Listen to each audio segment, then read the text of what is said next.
미국 전투기들이 카타르 공군기지 활주로를 가득 채우고 엔진을 예열하던 순간이었습니다.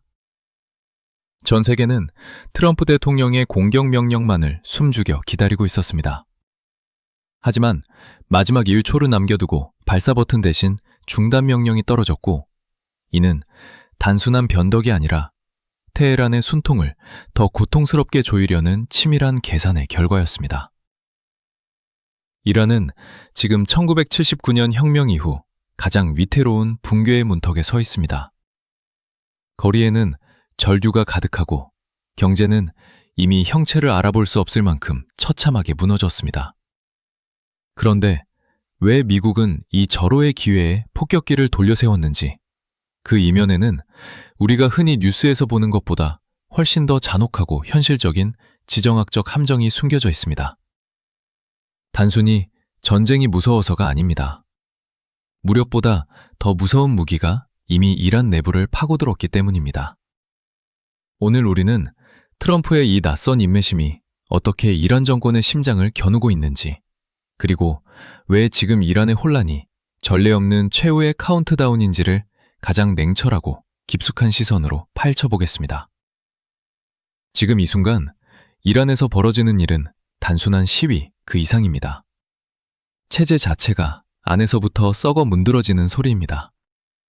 여러분이 지금까지 알고 있던 중동의 화약고라는 편견을 버리고 권력의 생생한 민낯을 마주할 준비를 하시기 바랍니다. 모든 준비는 끝났었습니다. 백악관 집무실 책상 위에는 이란의 핵심 시설들을 타격할 정밀 좌표가 놓여 있었고, 펜타곤의 장성들은 대통령의 최종 승인만을 기다리며 숨을 죽이고 있었습니다. 하지만 여러분도 아시다시피 금요일 아침에 들려온 소식은 전 세계의 예상을 뒤엎는 반전이었습니다. 트럼프 대통령은 전격적으로 공격 계획을 취소했고, 그 이후로 이란이 800명에 달하는 시위대 사형 집행을 중단했다는 점을 들었습니다. 겉으로 보기에는 인도주의적인 결단처럼 보이지만 과연 그것이 전부일까요? 우리는 여기서 냉혹한 지정학적 계산기를 두드려봐야 합니다. 사실 트럼프의 발걸음을 멈추게 한 진짜 목소리는 이스라엘의 네타냐후 총리로부터 나왔습니다. 평소 이란에 대해 가장 강경한 입장을 고수하던 네타냐후가 오히려 지금은 때가 아니라고 만류했다는 사실은 매우 역설적입니다.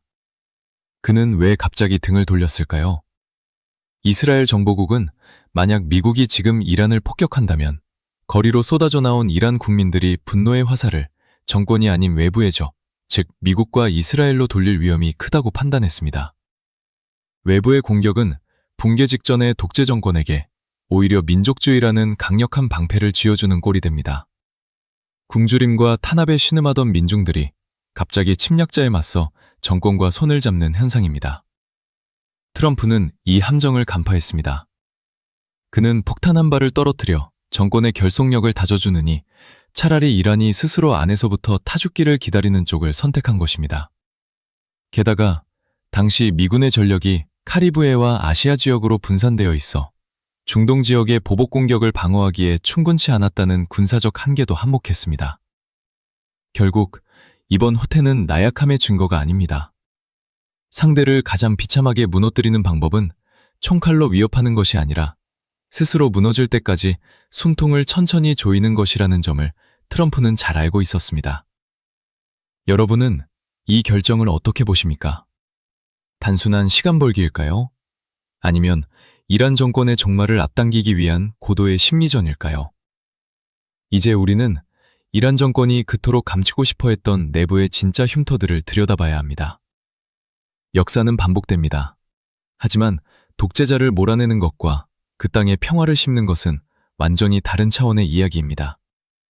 많은 이들이 화려한 미사일 폭격과 무너지는 동상을 승리의 증표라고 믿지만, 노련한 전략가들은 그 다음날 찾아올 지옥을 더 두려워합니다. 1989년 파나마 침공을 기억하십니까? 당시 미국은 2만 5천 명의 정예병력을 투입했고 인구도 지형도 통제 가능한 수준이었습니다. 결과적으로 성공한 작전이었지만 그 좁은 땅에서도 수백 명의 미군이 피를 흘려야 했습니다. 반면 이란은 파나마가 아닙니다.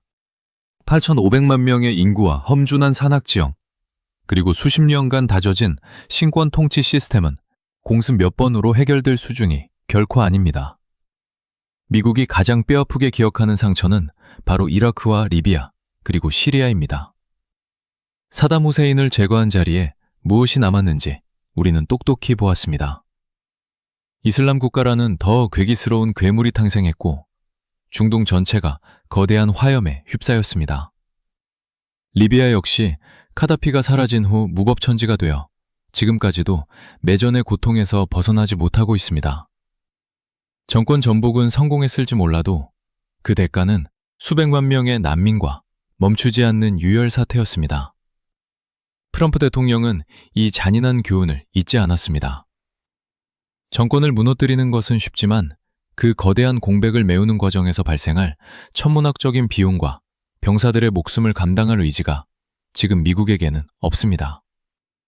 이란을 공격해 지도부를 마비시킨다 해도 그 혼란을 틈타 수많은 무장단체가 난립한다면 그것은 미국의 승리가 아니라 재앙의 시작일 뿐입니다. 파월 장군이 말했듯 도자기를 깨트리면 그 파편을 모두 책임져야 하는 함정에 빠지게 되는 것입니다. 결국 군사행동은 승리의 열쇠가 아니라 가장 피하고 싶은 늪이 된 셈입니다. 이란 정권도 이 사실을 기막히게 잘 알고 있습니다. 그들은 자신들이 무너지면 중동 전체가 지옥이 될 것이라는 공포를 인질로 잡고 국제사회를 압박합니다. 이제 우리는 폭탄보다 더 정교한 이란 정권의 진짜 방패이자 그들이 50년 동안 구축해온 거대한 내부 통제 시스템의 실체를 들여다봐야 합니다. 이란 정권이 왜 무너지지 않는지 의문이 들 것입니다. 단순한 군사력이 아닙니다. 그들은 국가 시스템 안에 또 다른 거대 국가를 세웠습니다. 바로 이슬람 혁명 수비대라고 불리는 집단인데 이들은 단순한 군인이 아니라 이란이라는 나라의 등골을 빼먹는 거대한 지주이자 경영자들입니다. 이 조직은 일반 군대와 완전히 별개로 움직입니다. 대통령의 명령도 듣지 않고 오직 86세의 최고 지도자 하메네이에게만 절대적으로 충성합니다. 하지만 더 놀라운 사실은 이들이 이란 전체 경제의 3분의 1 이상을 장악하고 있다는 점입니다. 석유 유통부터 건설, 그리고 통신과 은행까지 이들의 손길이 닿지 않는 곳이 없습니다. 만약 당신이 이란에서 사업을 하려면 이들에게 뇌물을 주거나 파트너로 받아들여야만 생존이 가능한 구조입니다. 우리는 여기서 미얀마 군부의 경제 모델을 떠올려야 합니다.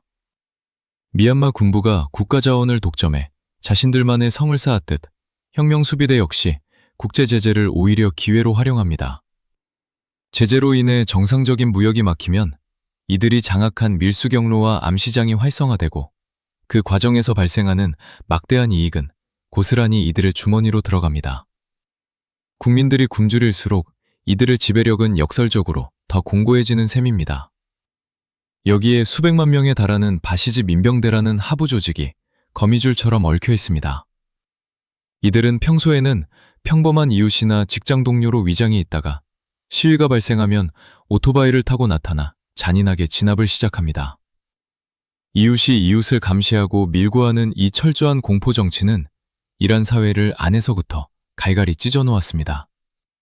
정권이 무너진다는 것은 이들 수십만 명의 기득권이 한꺼번에 사라진다는 뜻이기에 그들은 생존을 위해 시민들에게 총구를 겨누는 일을 주저하지 않습니다. 결국 이란의 시위는 단순한 정치적 저항이 아니라 이 거대한 마피아 집단으로부터 생존권을 되찾으려는 처절한 투쟁입니다. 하지만 아무리 견고한 성벽이라도 기초가 흔들리면 무너지기 마련입니다. 이제 우리는 이 거대 마피아 조직조차 감당하지 못할 정도로 처참하게 망가진 이란 경제의 실상을 직시해야 합니다. 72%라는 경이로운 숫자가 과연 무엇을 의미하는지 다음 장에서 확인해 보시죠. 경제는 숫자로 말합니다. 하지만 그 숫자가 비명이 될 때가 있습니다.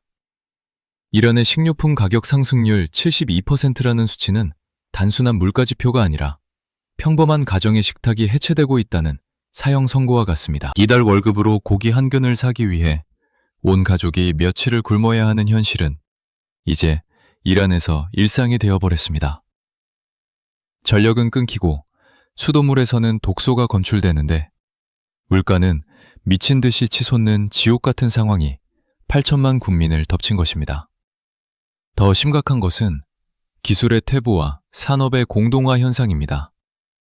여러분도 기억하시겠지만 2020년 전후로 삼성과 현대 같은 한국의 대기업들이 이란 시장에서 완전히 철수했습니다. 그 결과 이란은 거대한 전자제품과 자동차의 공동묘지가 되었습니다. 부품이 없어 최신 세탁기를 고치지 못하고 낡은 부품을 어떻게든 깎아서 끼워 맞추는 수리 경제가 나라를 지배하고 있습니다. 한때 중동의 제조 강국을 꿈꾸던 나라가 이제는 고철을 재활용해야 연명하는 처지로 전락한 사실은 매우 비극적입니다. 가장 뼈아픈 손실은 바로 인재들의 몰락과 품위의 상실입니다.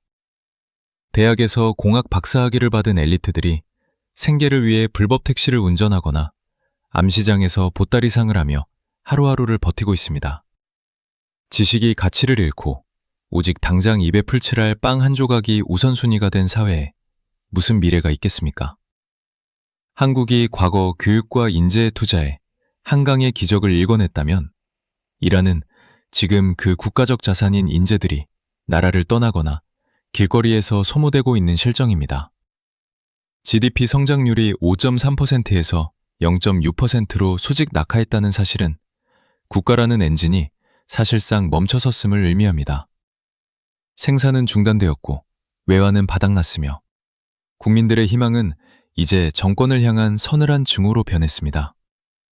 이 증오는 이제 단순한 경제적 요구를 넘어 체제 변혁을 갈망하는 거대한 파도가 되어 도시를 휩쓸고 있습니다. 하지만 정권은 이 근본적인 문제를 해결할 능력도 의지도 이미 상실한 상태입니다. 그들이 할 수 있는 마지막 수단은 오직 정보를 차단하고 총구를 겨누어 입을 막는 것뿐입니다. 이제 우리는 이 처참한 경제적 붕괴가 어떻게 디지털 공간에서의 필사적인 전쟁으로 이어지는지 살펴봐야 합니다. 외부 세계와 단절된 암흑 속에서 일론 머스크의 스타링크가 어떤 역할을 하고 있는지 그 숨막히는 현장의 진실을 공개합니다. 이란 전역이 침묵에 잠겼습니다. 세상과 연결된 모든 디지털 동맥이 끊겼습니다. 넷플릭스의 분석에 따르면 이번 인터넷 차단으로 인해 이란이 감수하는 경제적 손실은 하루에만 3억 달러에 달하며 이는 국가 경제가 파산 직전인 상황에서도 정보의 확산이 굶주림보다 더 두렵다는 정권의 절박한 공포를 고스란히 드러냅니다. 하지만 이 완벽한 암흑 속에서도 빛은 새어나오고 있습니다. 일론 머스크의 스타링크 위성이 이란 상공을 가로지르며 정권이 세운 철의 장막을 무력화하고 있습니다. 국경을 넘어 비밀리에 반입된 수만 대의 스타링크 단말기는 이제 단순한 통신 장비가 아니라 사륙의 현장을 전 세계에 고발하는 유일한 생명선이자 저항의 상징이 되었습니다. 스타링크를 통해 전해진 진실은 참혹하기 이를 데 없습니다. 활동가들과 의료진의 보고를 종합하면 이번 진압으로 인한 사망자는 최소 12,000명에서 최대 2만 명에 육박하는 것으로 추정됩니다. 정부는 수천 명 수준이라며 축소 발표하고 있지만 병원마다 시신이 넘쳐나고 비밀리에 매장지가 늘어나고 있다는 구체적인 증언들은 정권이 디지털 암흑을 틈타 얼마나 잔인한 학살을 자행했는지를 보여줍니다. 총탄은 몸을 뚫을 수 있지만 위성 신호는 막을 수 없었습니다. 정권은 스타릴랭크 단말기를 찾아내기 위해 가가호호 수색을 벌이고 신호를 방해하며 사용자들을 사형에 처하겠다고 위협하고 있습니다. 그러나 이미 퍼져나간 학살의 기록은 되돌릴 수 없으며 이 디지털 전쟁은 이제 정권의 종말을 재촉하는 거대한 부메란이 되어 돌아오고 있습니다. 이 비극적인 유혈 사태 속에서 미국은 왜 직접적인 군사 개입 대신 4대 조건이라는 외교적 압박 카드를 꺼내들었을까요? 겉으로는 평화를 말하지만 그 속에는 정권의 뿌리를 성두리째 뽑아버리려는 훨씬 더 치밀한 물밑 작전이 진행되고 있습니다. 다보스 포럼의 화려한 조명 뒤에서 벌어지는 외교전은 사실 총성 없는 전쟁터와 같습니다. 트럼프 행정부가 제시한 4가지 조건은 단순한 협상 카드가 아니라 이란 정권의 사지를 절단하겠다는 선전포고나 다름없습니다. 우라늄 농축 중단과 무기급 비축량 감축, 그리고 탄도미사일 폐기와 테러 조직 지원 금지라는 이 요구사항들은 이란이 지난 수십 년간 쌓아온 생존 전략을 완전히 포기하라는 명령입니다. 이를 받아들이는 것은 정권 스스로 무장을 해제하고 굴복하는 것이며 거부하는 것은 영원한 고립과 파멸을 선택하는 길입니다. 이란 내부에서도 이미 균열의 소리가 선명하게 들려오고 있습니다. 지난달 이란 의회가 2026년 예산안을 전격 거부한 사건은 단순한 행정적 마찰이 아니라 권력 핵심부 내부의 극심한 불신을 상징합니다. 페제시키안 대통령은 대화와 보조금을 약속하며 민심을 달래려 하지만 강경파인 혁명수비대는 오히려 진압의 수위만을 높이며 정권을 벼랑 끝으로 몰고 있습니다. 중앙은행 총재를 교체하며 불을 끄려 해도 걷잡을 수 없이 폭락하는 미열화 가치 앞에서는 그 어떤 경제 전문가도 무용지물일 뿐입니다. 이것이 바로 미국의 전략입니다. 직접 때리기보다는 스스로 내부에서 서로를 탓하며 찢어지게 만드는 것입니다. 정권 내부의 개혁파와 원칙파가 충돌하고 군부와 정치권이 서로 책임을 전가하는 사이에 체제의 기초는 모래성처럼 허물어지고 있습니다. 겉으로는 강한 척 큰 소리를 치고 있지만 그들의 눈빛에는 이제 숨길 수 없는 공포가 서려 있습니다. 과연 이 위태로운 동거가 언제까지 지속될 수 있을까요? 모든 화살표는 이제 단 한 사람을 향하고 있습니다.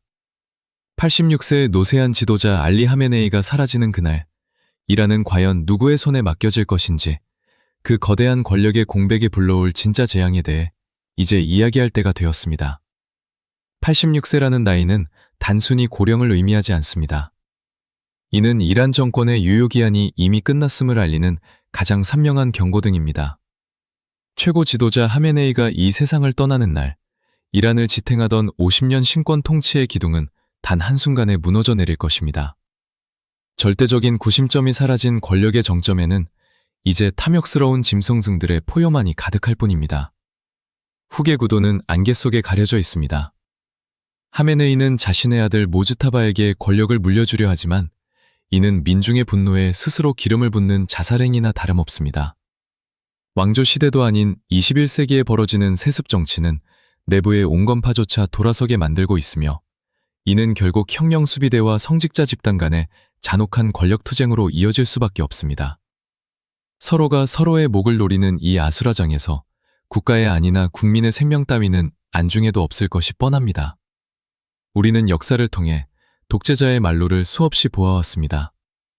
스탈린 사후에 소련이 그랬고 차우셰스쿠가 처형된 뒤에 루마니아가 그랬듯이 절대 권력의 공백은 반드시 피해 숙청을 불러옵니다.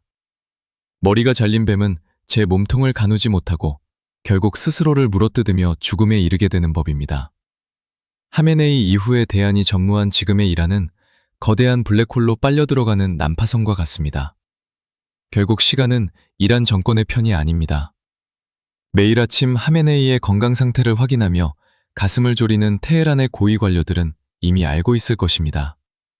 정권의 붕괴는 외부의 폭격이 아니라 가장 믿었던 내부의 배신과 한계에서 시작될 것이라는 정을 말입니다.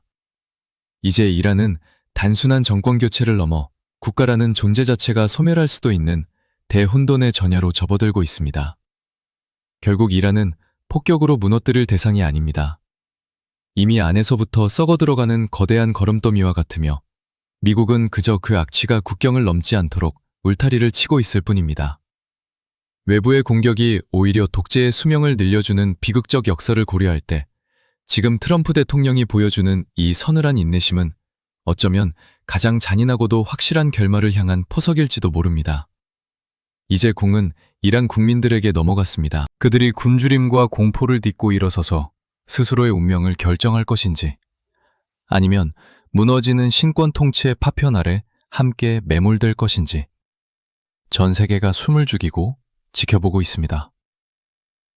오늘 우리가 살펴본 이란의 위기는 단순히 멀리 떨어진 중동의 이야기가 아니라 무너진 경제와 낡은 이념이 결합했을 때 국가라는 시스템이 얼마나 처참하게 붕괴할 수 있는지를 보여주는 인류사적 교훈입니다. 여러분은 어떻게 생각하십니까? 미국의 이 위험한 기다림이 정의로운 평화를 가져올 것이라 믿으십니까? 아니면 통제 불가능한 더 큰 혼돈의 서막이라 보십니까? 댓글을 통해 여러분의 날카로운 통찰을 나누어 주시기 바랍니다. 이 분석은 2026년 현재까지의 지정학적 데이터를 바탕으로 한 주관적 견해이며 미래의 모든 가능성은 열려 있음을 밝힙니다.